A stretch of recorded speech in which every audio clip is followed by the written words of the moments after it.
क्या आपने कभी जिंदगी में खुद को खोया हुआ महसूस किया है? ऐसे इमोशंस जो आप कंट्रोल नहीं कर पा रहे, या फिर उन चीजों से परेशान जो आपके बस में ही नहीं? सोचिए, अगर दुनिया के एक पावरफुल एम्परर ने भी यही फील किया हो तो। मार्कस ऑनरेलियस, रोम का एक महान सम्राट, लेकिन सिर्फ एक एम्परर ही नहीं, एक इंसान भी, जो अपनी फियर्स, डाउट्स और फ्रस्ट्रेशन से लड़ रहा था।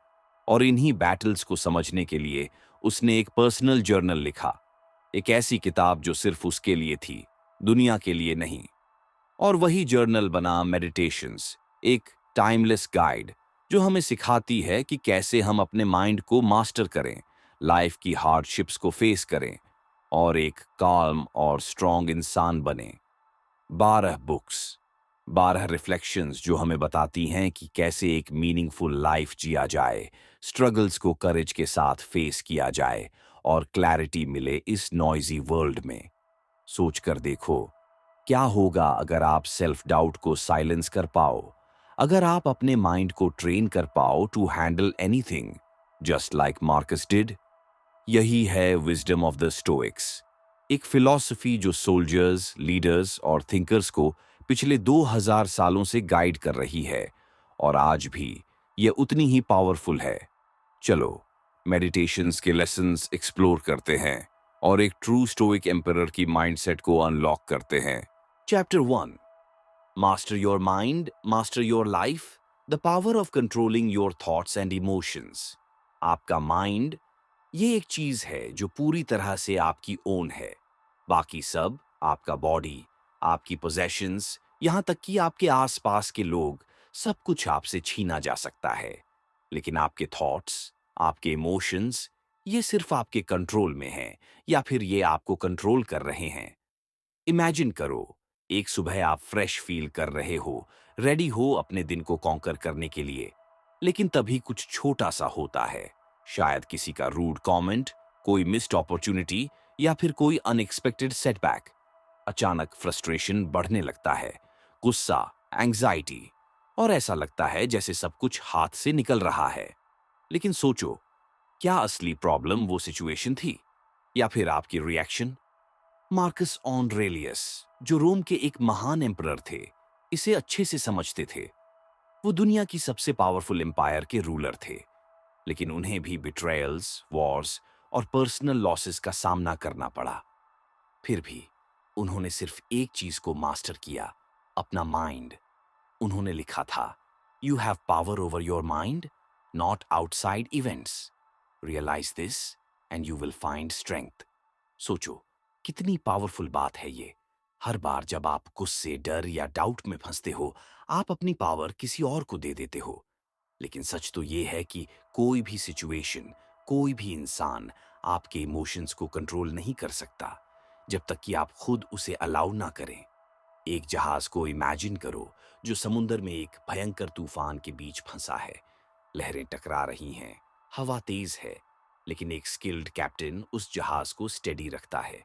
आपका माइंड वही शिप है, और लाइफ हमेशा नए स्टॉर्म्स लेकर आएगी। अब सवाल ये है, क्या आप इन लहरों से कंट्रोल होंगे, या फिर आप खुद इसे नेविगेट करेंगे? अगली बार जब आप ओवरवेल्म्ड फील करें, एक गहरी सांस लें, पॉज करें, खुद से पूछें, क्या ये मेरी पीस के लायक है? क्या मैं इस सिचुएशन को कंट्रोल कर सकता हूं, या सिर्फ अपनी रिस्पॉन्स को? तब आपको एहसास होगा कि ज्यादातर चीजें आपके एनर्जी के लायक नहीं होती। ज्यादातर इमोशंस टेम्पोरेरी होते हैं, और जब आप हर छोटी बड़ी बात पर रिएक्ट करना बंद कर देते हैं, तभी असली पावर आपके पास आती है। मास्टर योर माइंड, और आप अपनी लाइफ को मास्टर कर लोगे। Chapter -2, the art of accepting fate, learning to embrace what you cannot change. आमुर फाटी। क्या आपने कभी सोचा है कि कुछ चीजें हमारी कितनी भी कोशिशों के बाद भी हमारे कंट्रोल में नहीं होती? जैसे बारिश का गिरना, किसी अपने का दूर हो जाना, या फिर कोई ऐसा मोमेंट जो हमने कभी इमेजिन भी नहीं किया था, लेकिन फिर भी हमारी लाइफ में आ जाता है। हम बार बार सोचते हैं, काश ये चीज मेरे हिसाब से होती, काश मैं इसे बदल सकता। लेकिन सच तो ये है कि हम जितना इन चीजों से लड़ते हैं, उतना ही ज्यादा हम सफर करते हैं।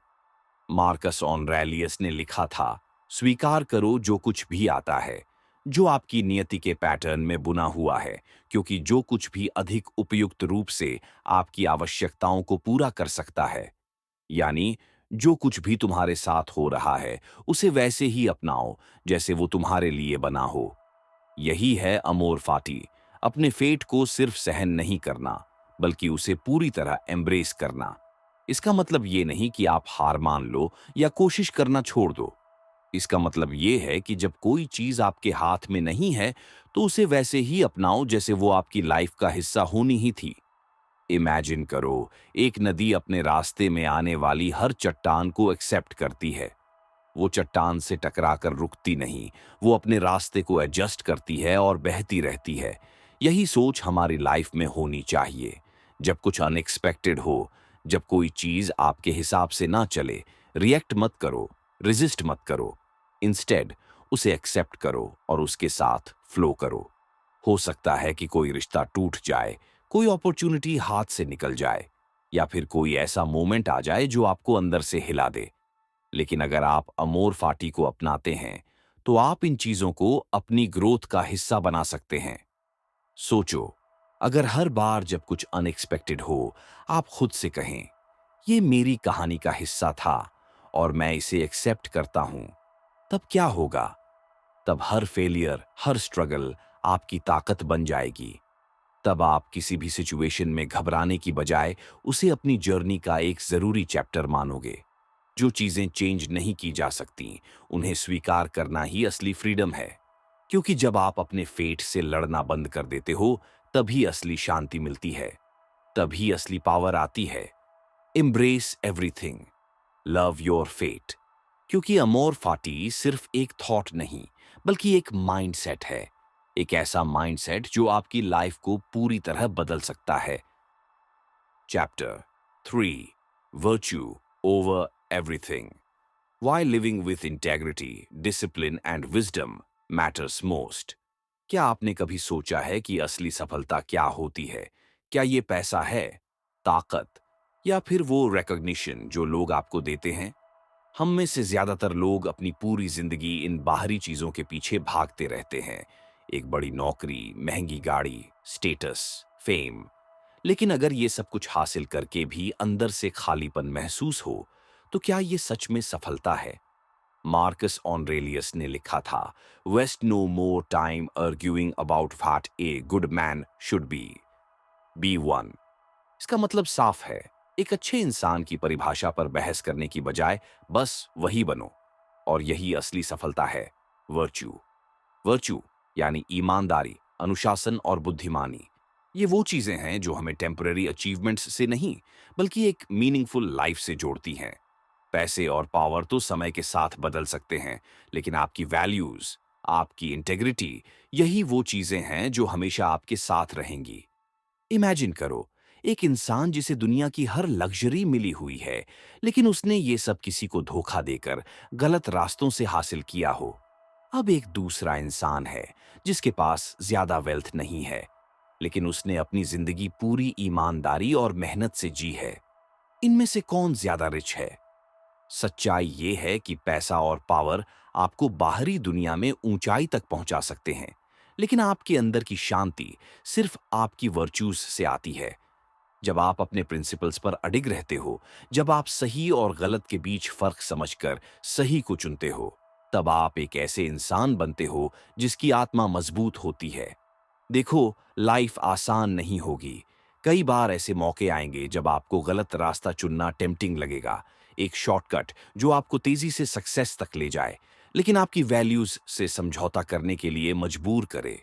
यही वो मोमेंट होता है जब आपको तय करना होता है, क्या आप सच्चाई और डिसिप्लिन के रास्ते पर चलेंगे या फिर सिर्फ अपने फायदे के बारे में सोचेंगे। वर्च्यू कोई एक बार अपनाने वाली चीज नहीं है, ये एक लाइफस्टाइल है। हर दिन, हर डिसीजन, हर एक्शन में इसे चुनना पड़ता है। मार्कस ऑरेलियस ने खुद एक एम्परर होते हुए भी अपनी इंटेग्रिटी को सबसे ऊपर रखा। उन्होंने वो किया जो सही था, न कि वो जो आसान था। और यही वजह है कि हजारों साल बाद भी उनकी सोच, उनकी लीडरशिप, उनकी फिलॉसफी आज भी हमें इंस्पायर करती है। तो अब सवाल ये है, आप किस चीज को सबसे ऊपर रखते हो? फेम, मनी, टेम्पररी सक्सेस, या फिर वो वैल्यूज जो आपको सच में एक बेहतर इंसान बनाती है? चूज वर्च्यू ओवर एवरीथिंग, क्योंकि आखिर में यही एकमात्र चीज है जो सच में मायने रखती है। Chapter 4, silence the noise, ignoring external opinions and focusing on inner peace. कितनी बार ऐसा हुआ है कि आपने कुछ करने की सोची, लेकिन किसी की ओपिनियन ने आपको रोक लिया? किसी ने कहा, ये मत करो, लोग क्या कहेंगे, या फिर अगर फेल हो गए तो, और बस आपकी सोच बदल गई। हम इस दुनिया में पैदा तो अपनी कहानी लिखने के लिए हुए थे, लेकिन जीते किसी और की एक्सपेक्टेशंस के हिसाब से हैं। हर जगह से शोर आता है, सोसाइटी का, दोस्तों का, सोशल मीडिया का। लोग आपको बताएंगे कि आपको क्या करना चाहिए, कैसा दिखना चाहिए, क्या सोचना चाहिए। लेकिन सवाल ये है, क्या आप इस शोर में खुद की आवाज सुन पा रहे हो? मार्कस ऑरेलियस ने लिखा था, ये कभी नहीं रुकता है मुझे आश्चर्य होने का। हम सभी अपने आप से अधिक प्यार करते हैं, लेकिन दूसरों की राय से अधिक चिंतित होते हैं। सोचो, कितनी अजीब बात है ये। हम खुद को सबसे ज्यादा प्यार करते हैं, लेकिन अपने डिसीजंस के लिए दूसरों की ओपिनियंस पर डिपेंड रहते हैं। लाइफ में सबसे मुश्किल चीज क्या है? खुद को दुनिया के शोर से अलग करना और अपनी इनर पीस पर फोकस करना। इमेजिन करो, एक शांत झील। अगर पानी स्थिर है, तो आप उसमें अपनी रिफ्लेक्शन साफ देख सकते हो। लेकिन अगर कोई पत्थर फेंक दे तो लहरें बनने लगती हैं और सब कुछ धुंधला हो जाता है। यही हाल हमारे माइंड का होता है। जितना ज्यादा हम बाहरी ओपिनियंस को इंपॉर्टेंस देते हैं, उतना ही हमारा इनर क्लैरिटी खत्म होने लगता है। सोचो, अगर एक सिंगर अपने हर क्रिटिक की बातों पर ध्यान देने लगे, तो क्या वो कभी अपनी असली आवाज दुनिया तक पहुंचा पाएगा? अगर एक आर्टिस्ट इस डर में जिए कि लोग उसकी पेंटिंग के बारे में क्या सोचेंगे, तो क्या वो सच में अपने इमोशंस को कैनवस पर उतार पाएगा? नहीं, क्योंकि ग्रेटनेस तब आती है जब आप नॉइज को म्यूट करके अपनी असली आवाज पर ध्यान देते हो। मार्कस ऑरेलियस ने अपनी पूरी लाइफ में क्रिटिसिज्म फेस किया, as a leader, as a thinker, as an emperor. लेकिन उन्होंने कभी भी आउटसाइड ओपिनियंस को अपने पाथ से भटकने नहीं दिया, क्योंकि वो जानते थे कि दुनिया का शोर टेम्पररी है, लेकिन एक शांत और स्टेबल माइंड हमेशा पावरफुल रहेगा। तो अगली बार जब कोई आपको जज करे, जब लोग आपके डिसीजंस पर सवाल उठाएं, पॉज करो। खुद से पूछो, क्या ये ओपिनियन मेरी ग्रोथ के लिए जरूरी है या सिर्फ एक और डिस्ट्रैक्शन? जब आप बाहरी शोर को इग्नोर करना सीख जाते हो, तभी असली शांति मिलती है। तभी आपको समझ आता है कि असली ताकत किसी की अप्रूवल में नहीं, बल्कि अपने अंदर की क्लैरिटी में है। साइलेंस द नॉइज और अपनी इनर वॉइस को सुनो। Chapter 5, you are stronger than your suffering, overcoming hardships with resilience.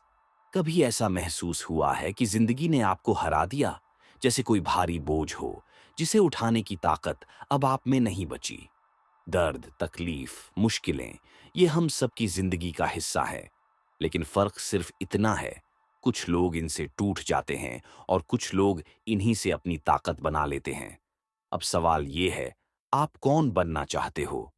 Marcus Aurelius ने लिखा था, कार्य की बाधा कार्य को आगे बढ़ाती है। What stands in the way becomes the way. मतलब, जो चीज आपको रोक रही है, वही आपका रास्ता भी बनेगी। जो मुश्किलें आपको कमजोर लगती हैं, वही आपको मजबूत भी बना सकती हैं, अगर आप उन्हें सही नजरिए से देखो। इमेजिन करो, एक तलवार जो आग और चोट खाकर ही मजबूत बनती है।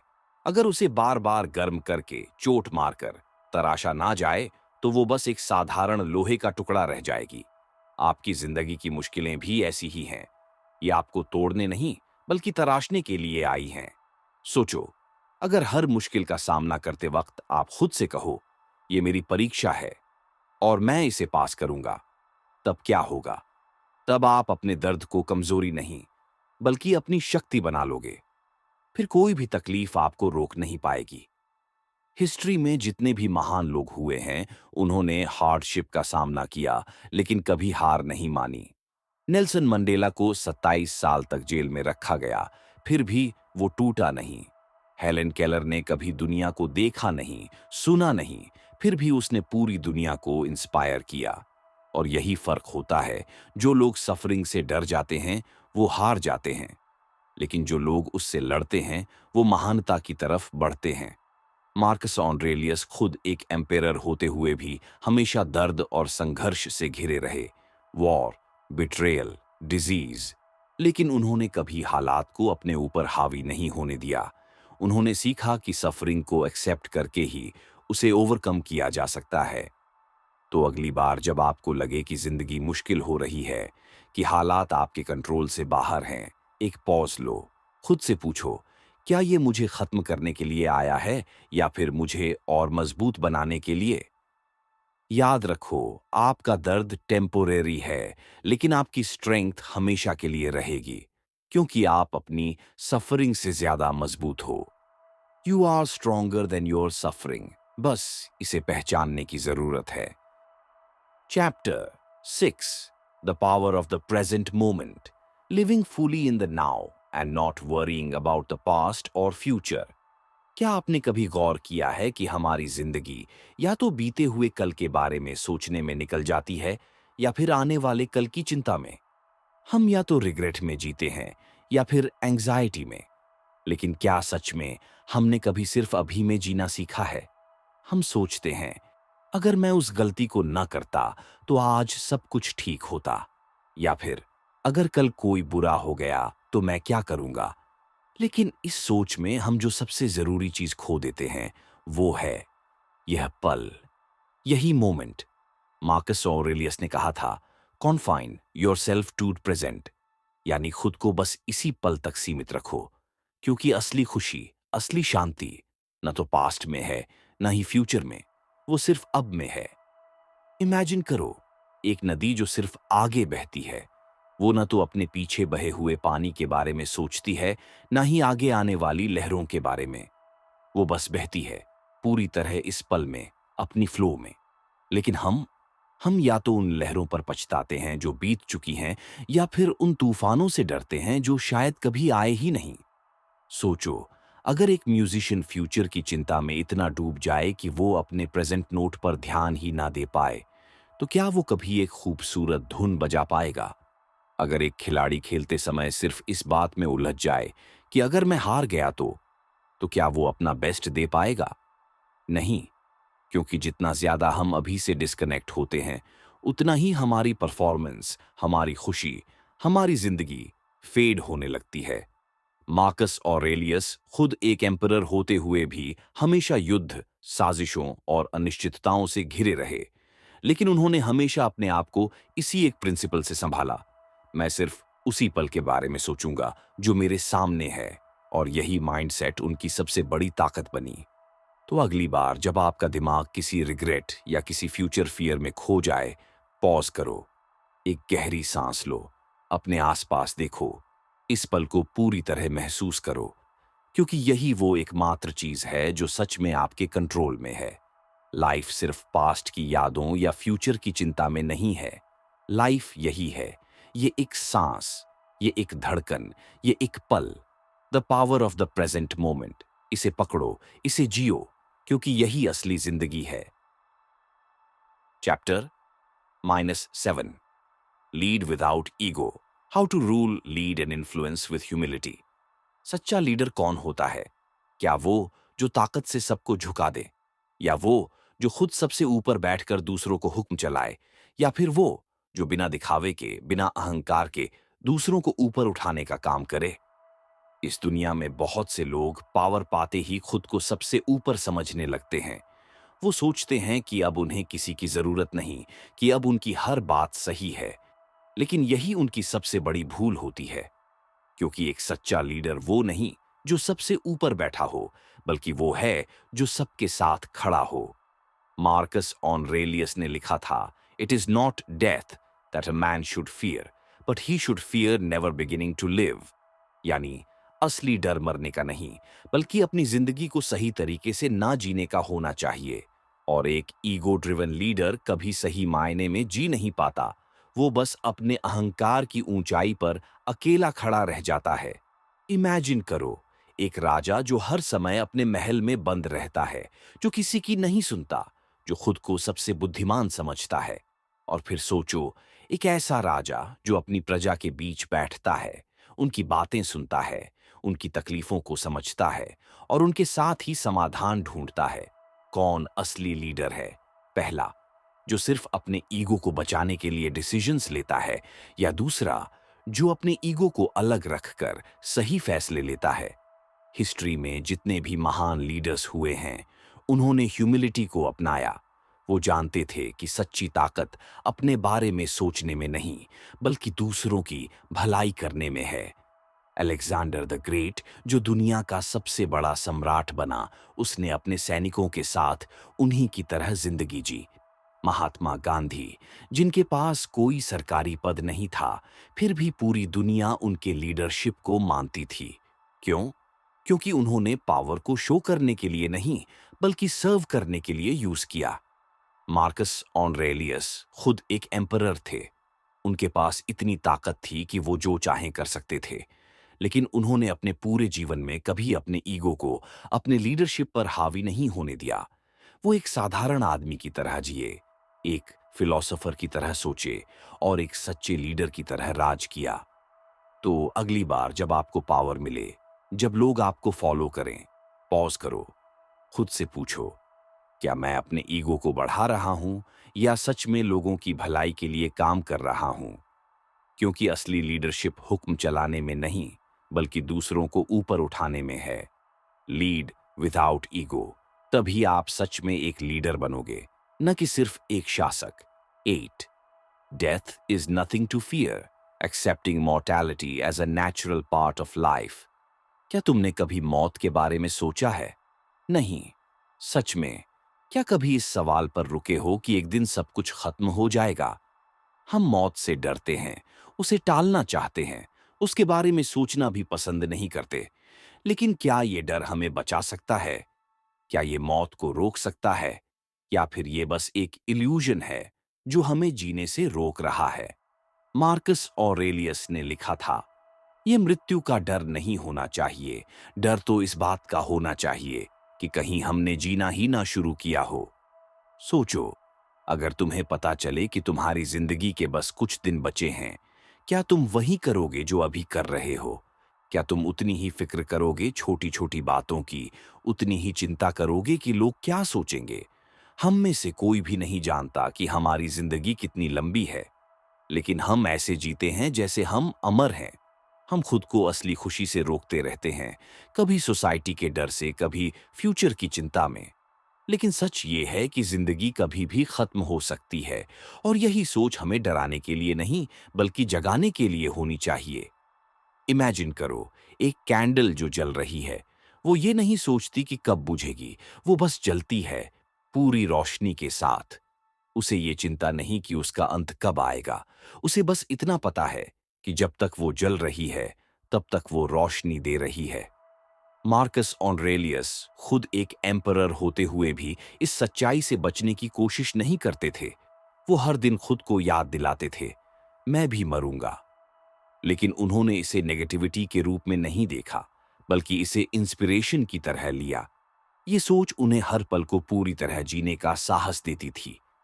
तो अगली बार जब तुम मौत के डर से भागो, पॉज करो, खुद से पूछो, अगर मैं सच में इस डर से मुक्त हो जाऊं, तो मैं अपनी जिंदगी कैसे जीऊंगा?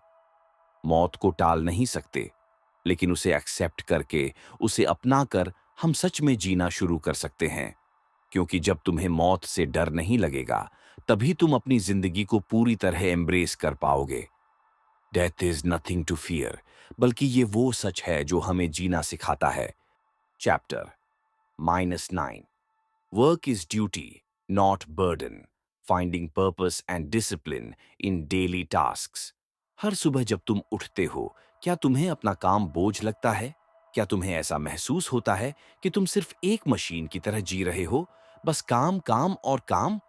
हम में से ज्यादातर लोग अपने वर्क को एक बर्डन की तरह देखते हैं। मंडे आता है और हम सोचते हैं, फिर से वही बोरिंग रूटीन, फिर से वही रिस्पॉन्सिबिलिटी। लेकिन क्या हमने कभी सोचा है कि काम सच में क्या है? क्या ये बस एक मजबूरी है, या फिर ये हमारी जिंदगी का असली पर्पस हो सकता है? मार्कस ऑरेलियस ने लिखा था, सुबह जब उठना मुश्किल लगे तो खुद से कहो, मुझे काम पर जाना है, क्योंकि मैं एक इंसान हूं और इंसान का काम करना ही उसका धर्म है। इमेजिन करो, एक पेड़ जो हर मौसम में अपने पत्ते झाड़ता है, फिर भी हर साल नए पत्ते उगाने में कोई कंप्लेंट नहीं करता। सूरज हर दिन उगता है, बिना ये कहे कि आज मेरा काम करने का मन नहीं है। ये सब अपना काम करते हैं, बिना थके, बिना रुके। क्यों? क्योंकि यही उनका स्वभाव है। इसी तरह काम करना, अपनी ड्यूटी निभाना, हमारी भी नेचर होनी चाहिए, न कि कोई सजा। सोचो, अगर तुम्हारा काम तुम्हारे लिए पनिशमेंट नहीं, बल्कि एक हायर पर्पस बन जाए, तो क्या तुम उसे अलग नजरिए से नहीं देखोगे? क्या तब तुम्हें सोमवार से डर लगेगा? हिस्ट्री के सबसे महान लोगों ने अपने काम को कभी बोझ नहीं समझा। थॉमस एडिसन ने हजारों बार असफल होकर भी काम नहीं छोड़ा। ब्रूस ली हर दिन प्रैक्टिस करते थे, भले ही उनका शरीर दर्द से टूट रहा हो। और मार्कस ऑनरेलियस, जो एक सम्राट होते हुए भी हर दिन खुद को याद दिलाते थे, मेरा काम मेरा धर्म है।